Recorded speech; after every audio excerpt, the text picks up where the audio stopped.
Hello everyone, I'm FMZ and this is episode 2 of Earning My Spurs. Today we're taking a look at the coaches, the transfers, as well as the first league game of the season at home to Southampton. If you're enjoying this content, please leave a like on the video, subscribe to the channel if you haven't done so already, leave me a comment. Don't forget as well, now I'm part of the FM creators community and the Passion for FM team. The link to our Discord servers is in the description below. I would love to see you in there. Let's get to look at the players that we've bought in over the summer. Now, the infamous transfer blocker has been bought back, but as you can see, we've spent a total of £241 million, which was a damn sight more than what it was at the end of the last video. But as you can also see, we have let some players go. We'll take a closer look at the key ones in a second, but the ones to point out.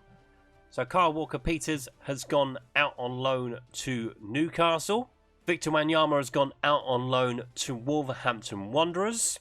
Tashan Oakley-Booth has joined Chesterfield on loan until the end of the season. Michel Vorm has gone to Al Duhal for a fee rising to £2.2 million. And Brandon Austin has joined Chesterfield as well on loan until the end of the season.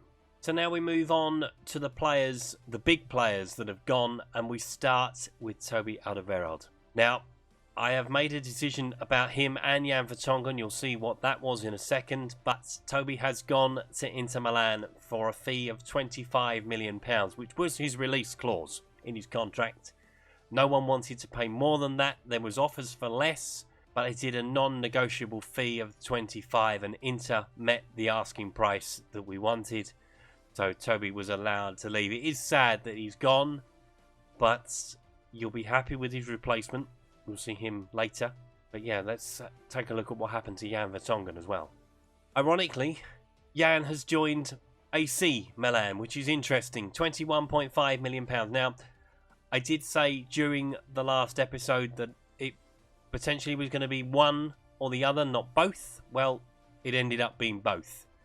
I decided let's have a clean slate at the back. Let's have a proper clear out of the players that do not want to be here. And Jan was one of those players, sadly, that did not want to be here. At 32, £21.5 million. That was probably about as much as we were going to get for him. Obviously, he's valued now at 26.5. But that will only decrease over time as he gets older. So I thought we should sell now while we could get a fee that we could command a high one, rather than let him sign a new contract and then let him go for less, potentially next summer or the summer after. So yeah, good bit of business there. Sorry to see Jan go, as much as I was with Toby, but decisions had to be made, and that was the one I made. And the last one out the door was Christian Eriksen. He went to PSG, so he did get his big move that he wanted. £55 million, rising to 70 on add-ons and things like that. He wasn't going to sign a new deal with us, so 55 million was probably about right for what we were going to get. I couldn't get any more out of PSG. I did try to get more up front, and they weren't interested in giving us any more up front than 55, so we took that. Again, it was a decision that I took because he was going to go for nothing in the summer. It makes sense to get money for him. So another one I'm sad to see go, but again, he has been replaced. So let's move to the replacements. So here is the start of the replacements. Now, I mentioned we spent £241 million. We did, but that was with the players that were already bought in by Maurizio Pochettino. So we'll work out exactly how much we spent. But we start with Andrea Bellotti, bought in from Torino as the backup for Mr. Harry Kane. Now, I've been trying to buy Bellotti in Football Manager for about 3 years. It's been a struggle. He generally always goes to Arsenal, I've found, which is bizarre, that he's always Arsenal. But he has now joined Tottenham Hotspur. He's a pressing forward. £30 million is the price tag we have paid. For a backup, you might think that's a bit expensive, but he has a potential to be a 3.5-star player. That is his current ability, but he will improve statistically, hopefully. Finishing a 16 was the thing that attracted to me the most. Heading of 17, strength of 17, balance of 16. He will certainly take the burden away from Harry Kane of having to stick the ball in the net all the time. Will predominantly probably play in the cup competitions and come on as a sub, unless Harry is injured. But yeah, I thought let's get that one in, get it sorted, and that is a second striker. Tick.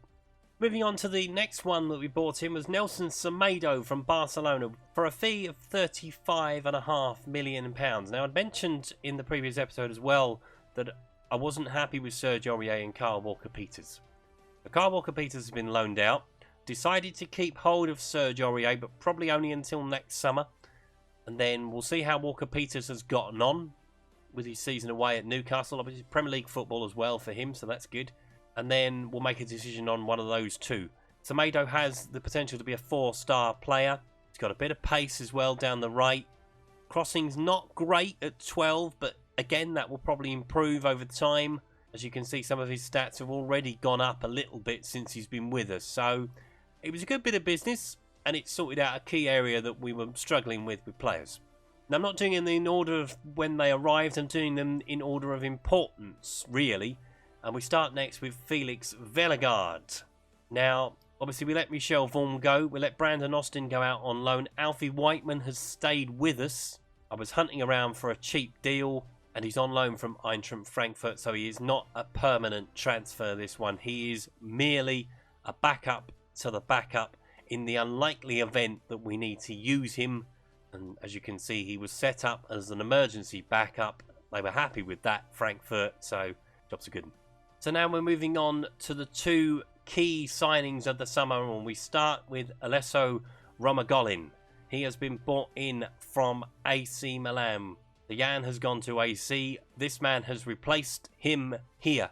£48 million, rising to 54. It's a lot of money, I know, but it's a good acquisition. Potential to be a 4-star player. Jan and Toby were 3.5-star, so we have upgraded our centre-back department by bringing him in. He's the only centre-back that we've bought in. The other player is not a centre-half. We've got Eric Dyer, we've got Davinson Sanchez, we've got Juan Foyth, and we've got Tangani from the under-23s. He had a good pre-season, and it kind of led me down that path of we don't need to go out and buy another big-name centre-half, and we couldn't find one, really, that was going to complement him. Obviously, as you're aware, buying one centre-back is hard in the summer. Buying two key centre-backs is difficult at best. So it's something that we'll put a pin in until next summer, and we'll deal with that as and when we need to, if we need to. Obviously, it may work out that he and Sanchez get on like a house on fire. They'll probably be the two that we start with most games. And if Tangane comes along, then it's problem solved at centre-half, and it saves us a bit of money as well. And lastly, for the new signings, we introduced to you Bruno Fernandes. He has come in from Sporting Lisbon. He is Christian Eriksen's replacement. We paid £39.5 million. That will eventually rise to £45 million overall. It's a player that Tottenham have been linked with a lot in real life. Potential to be a 4-star player. He is definitely the replacement to Christian Eriksen. Work rate and vision of 16 and 17 are key. Flair of 17. Determination of 17. Long shots of 17. Crossing of 16. Bruno has it all. And it was a no-brainer to bring him in. So the Eriksen money has definitely gone straight to Bruno Fernandes. And it's left us a little bit of money left over, which we spent obviously elsewhere in the squad.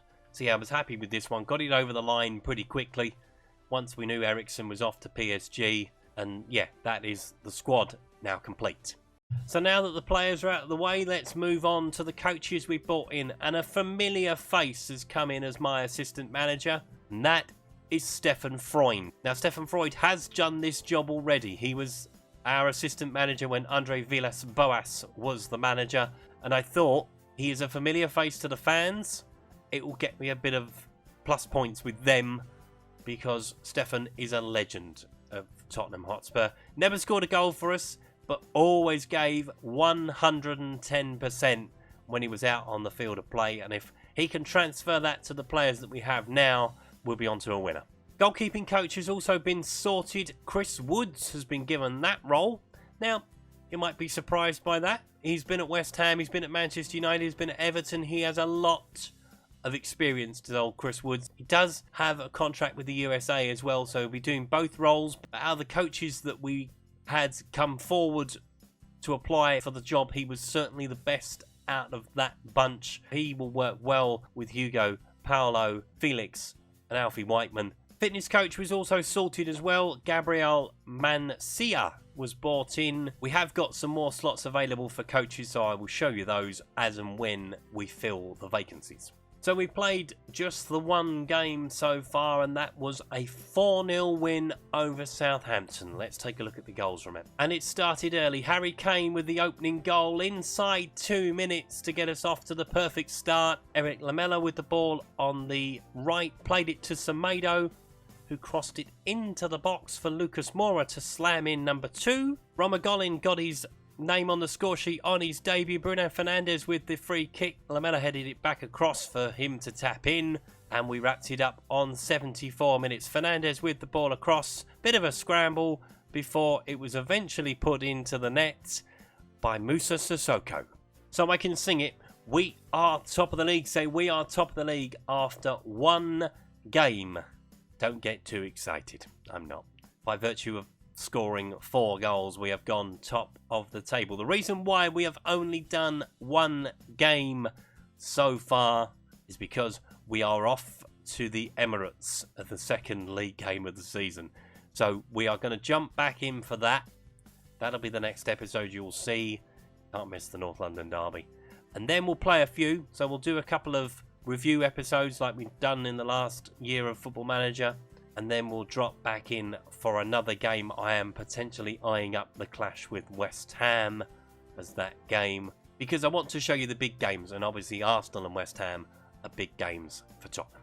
So there we are. I hope you're happy with what we bought in. We did really well, I thought, with the summer transfers. We got out what we needed to get out in terms of the players that didn't want to sign new deals, and we bought in a lot of quality, and that is added to the squad, and that has bulked the squad out quite a lot as well. We now have options in near enough every position that we have. If it all works out at centre-half, we're just bringing in the 1 after letting 2 go. It will be an absolute masterstroke, because it would have saved us a lot of money. But we'll see what happens with that over the season. As I mentioned, we'll drop back in for the North London derby. That is the next episode you'll see from this series. If you've enjoyed today's episode, please leave a like. If you haven't subscribed to the channel but like to do so, please hit the subscribe button down in the corner. Don't forget, I am part of the FM creators community and the Passion for FM team. The links to the Discord servers are in the description. That was episode 2 of Earning My Spurs. I will see you at the Emirates next time around. Till then, goodbye.